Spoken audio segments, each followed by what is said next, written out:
Salut à tous, bienvenue dans cette nouvelle vidéo. Avant match PSG Monaco, il va pas falloir choquer, il va pas falloir commencer à dire que ça va être facile, etc. Bon, je compte sur Luis Enrique pour dire ça parce que il le sait très bien que ce n'est pas facile. Et il sait très bien qu'à Monaco, ce n'est pas facile. Il le sait. Bon, maintenant, c'est comme Rennes. Voilà. On sait très bien qu'à Rennes et à Monaco, ce n'est pas facile.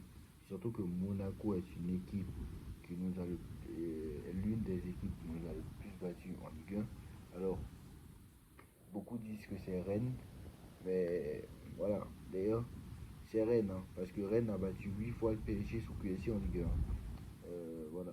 Et je crois que Monaco a battu 7 fois le PSG et il y a Lyon qui a battu 7 fois aussi. Mais voilà. Enfin bref, c'est pas, là n'est pas le sujet.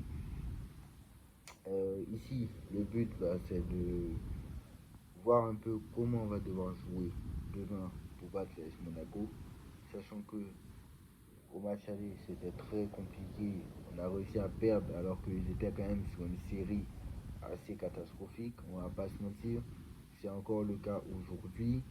La situation ne s'est pas tellement améliorée.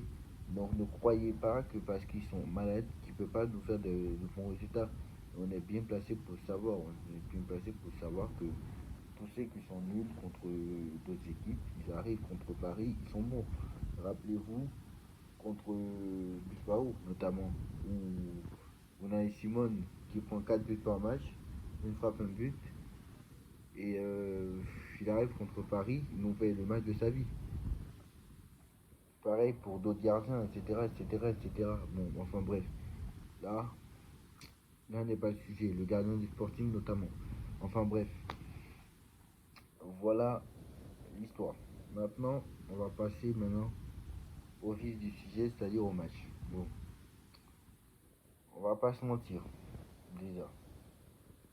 On va pas se mentir, ce match va être compliqué. Voilà. Même si je pense qu'on a le niveau, on a large le niveau pour battre Monaco, on va pas se mentir.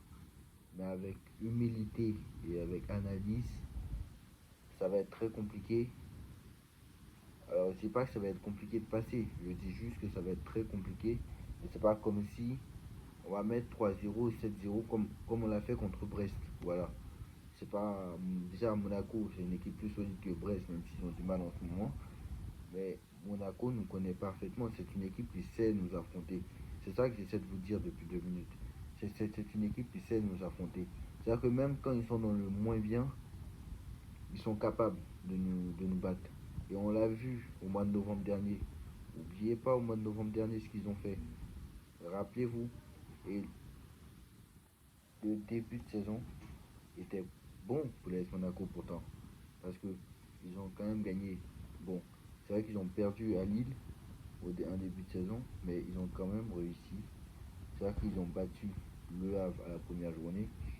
Ils ont perdu derrière contre Lille, ils ont gagné contre Strasbourg, ils ont gagné contre Auxerre. Ils ont perdu leur premier match en Ligue des Champions contre Bruges. Ils ont gagné contre Metz. Ils ont perdu contre Lorient. 2-2 contre City. Donc vous voyez déjà, c'est des choses aléatoires. C'est-à-dire qu'ils ont fait match nul contre City, match nul contre Tottenham. Déjà, ils ont battu le Paris Saint-Germain. Mais pourtant, ils ont perdu quand même à domicile contre le Paris FC qui n'est pas très bien classé. Ils ont perdu, ils sont allés faire match nul à Angers. Ils ont fait 2-2 contre Nice qui n'est pas très bien classé. Ils ont perdu contre Lens à domicile. Bon, après, c'est vrai que Lens est le premier de Ligue 1. Mais voilà. D'ailleurs, ils sortaient de 4 défaites quand ils nous ont battus. Hein. N'oubliez pas, hein, parce que Monaco était sur 4 défaites en Ligue 1, toutes compétitions confondues, avant de nous battre. Vous vous rendez compte de la dinguerie quand même. Vous voyez ce que je veux dire? Donc voilà, c'est une équipe qui sait nous affronter. Ils le savent très bien.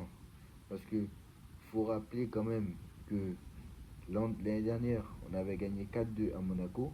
Mais avant ça, en Ligue 1, pour remonter à la dernière victoire à Monaco, sur le terrain de Monaco, il fallait remonter à 2019. C'est comme. Il fallait remonter à 2020, pardon. Parce que 2021, on avait perdu à Monaco 3 buts à 2. C'était en 2020 d'ailleurs. C'était en la dernière saison là. La saison 2020-2021, on avait perdu à Monaco 3-2 après avoir mis les 2-0. La saison 2021-2022, on a été battu 3-0 à Monaco. La saison 2022-2023, on a été battu 3 buts à Monaco. La saison 2023-2024, on a fait 0-0 à Monaco, là où Mbappé était sorti, etc. Donc voilà, vous voyez ce que je veux dire. Et la saison 2024-2025, bah, on avait gagné 4-2. Mais vous voyez ce que je veux dire. À Monaco, ce n'est jamais facile. En principauté, ce n'est jamais facile. Et c'est une équipe qui nous a le plus battu en Ligue 1. Je crois qu'à Monaco, on a du mal à faire des résultats. Et vous savez très très bien qu'on a du mal. Et vous savez très très bien que c'est compliqué. Donc, croyez pas que demain ça va être facile. Monaco est une équipe qui sait nous jouer, même s'ils ont du mal en ce moment. Ils sont que 10e de Ligue 1. Je le rappelle, ils sont 10e de Ligue 1. Et ils savent très bien qu'ils vont embêter Paris Saint-Germain, ils le savent. Bon, ils sont 10e, mais en fait, ils sont 8e grâce à leur victoire de samedi contre Nantes. Ils ont gagné samedi, donc ils sont revenus à la 8e place. Mais quand même, ils sont quand même à 3 points de la 5e place. Donc ils sont pas si loin. Ils sont à 3 points de la 5e place. Ils sont à 9 de la 4e place. Ils sont à 9 points de l'Olympique de Marseille. C'est pas si loin que ça, mais quand même.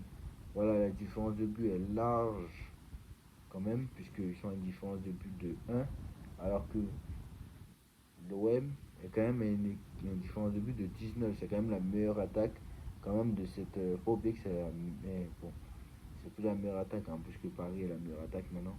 Et Paris est la meilleure attaque de.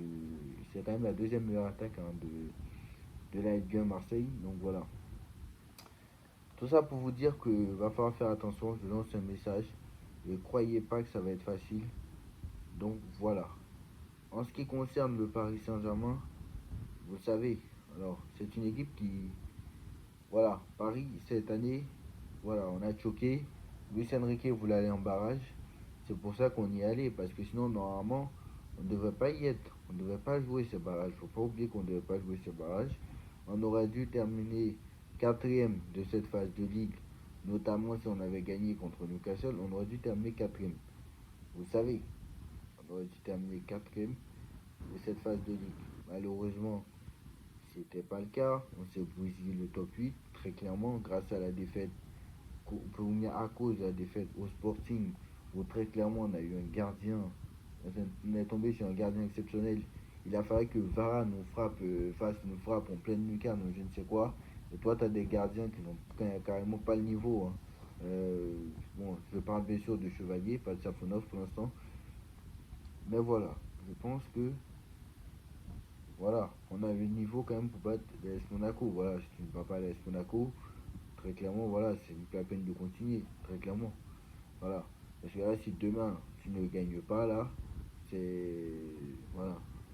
C'est vrai qu'on a retrouvé un peu le jeu contre l'Olympique de Marseille. On a perdu un peu contre Rennes. Voilà. Mais je pense que. Et on a retrouvé notre niveau. Je, je pense qu'on a retrouvé un peu notre niveau. Pourquoi pourquoi vous ne devez pas mettre parce que je reviens quand même sur ce match contre Rennes, parce que j'ai quasiment fait un mauvais, j'ai carrément fait un mauvais débrief la dernière fois, parce que je sais que bon, j'étais énervé de la performance contre Rennes, je le sais, parce que Enrique a fait exprès limite de perdre contre Rennes. Et pourquoi je dis ça? Parce que pourquoi Luis Enrique, je dis que Luis Enrique a fait exprès de perdre contre Rennes. Je sais très bien qu'il a fait exprès. Pourquoi? Parce que déjà, je le dis parce que il a déjà dit que l'objectif était le back-to-back en Ligue des Champions. Il avait dit. Alors que l'année dernière, il nous a dit je vais tout gagner. Donc Enrique déjà se fout de la Ligue 1. Je le sais très bien. Il sait très bien. Et Enrique voulait les barrages. Déjà contre. C'est pour ça qu'il a fait exprès de perdre contre le Sporting et fait match nul contre Newcastle. Parce que depuis qu'il a été éliminé de la Coupe de France le 12 janvier dernier, il a vu qu'il n'avait pas assez de matchs pour préparer son équipe. Donc apparemment, vu que il a été éliminé de la Coupe de France le 12 janvier dernier, à la veille du match contre le Sporting, qui était le match contre le Sporting était le 20, donc une semaine après, il nous a dit bon, on n'a pas assez de matchs apparemment pour préparer vu qu'on est éliminé de la Coupe de France, donc je ne suis pas sûr que ce soit la meilleure solution de terminer top 8. Donc c'est pour ça que Luis Enrique a fait exprès de perdre contre le Sporting et de faire match nul contre Newcastle parce qu'il voulait des matchs en plus, très clairement. Il voulait des matchs en plus, très clairement. Donc voilà. Voilà pourquoi, en, en outre, voilà pourquoi il préfère perdre pour pouvoir aller en barrage. Donc voilà, moi je trouve pas le comportement de Luis Enrique bon. L'avenir nous dira hein, s'il aura raison ou pas. Parce qu'après le problème c'est que là tu vas jouer tous tes matchs retour à domicile alors que tu aurais pu terminer quatrième et jouer les huitièmes et les quarts à domicile, ça aurait été plus facile, très clairement. Et en plus, tu aurais pu éviter le gros tirage. C'est ça le problème. C'est ça le problème. Mais bon, malheureusement, voilà. L'avenir nous dira si Enrique avait raison. Déjà, demain, premier élément de réponse. Voilà, très clairement. Voilà. Donc voilà. On va voir maintenant la compo probable pour demain. Alors apparemment, Chevalier sera dans... Enfin, pardon. Alors apparemment, je pense que voilà, on aura le même 11 quasiment, hein, puisque on aura du Safonov dans les cages, hein, puisque Chevalier ne sera pas là. Alors je rappelle aussi que lors de la défaite contre Monaco, pardon, je précise que contre la défaite contre Monaco, euh, il y avait un arbitrage catastrophique hein, des deux côtés. Et le PSG surtout a été saqué par l'arbitrage, très clairement. On s'est fait saquer par l'arbitrage. Donc très clairement, apparemment, Ousmane Dembélé aussi aurait reçu une gêne lors de l'entraînement aujourd'hui. Donc peut-être qu'il ne sera pas titulaire. À voir. Mais voilà. Donc voilà. Mais voilà, normalement, Warren Zaïmri devait faire son retour au milieu de terrain. Puisqu'effectivement, Fabien Louis est absent pour ce match. Barcola devrait être à gauche, Vara devrait être à droite, Dembélé dans l'axe. Donc ça, j'y ai pas trop confiance puisque Vara à droite c'est moins bon et que Barcola pour l'instant c'est pas trop ça. Voilà, et la défense, on devrait garder la même puisque Mendes, Hakimi, Pacho, Marquinhos devraient être conduits. Safonov devrait être dans les cages, bon, à présent gardien titulaire. Donc voilà, on espère que demain on aura des choses, on aura de quoi se rassurer. Voilà, on aura de quoi se rassurer parce que je pense que très clairement, Ousmane Dembélé est sur la compo d'équipe, mais on vient d'apprendre que Ousmane Dembélé est incertain. Donc, dans le cas où il n'y a pas d'Ousmane Dembélé, peut-être que c'est Mayoulou qui jouera. Bon, à voir un peu. Alors, Mayoulou, je crois qu'il n'est pas là. Alors, demain, je pense que Mayoulou n'est pas là. Donc, je ne sais pas. Je ne sais pas qui va débuter en numéro 9 demain. Si jamais Ousmane Dembélé n'est pas là, peut-être que Désiré Doué sera numéro 9. On va voir. On va voir en tout cas. Donc voilà. Dites-moi en commentaire ce que vous en pensez. On like, on partage, on commente, on s'abonne. Et on se retrouve très vite pour une nouvelle vidéo.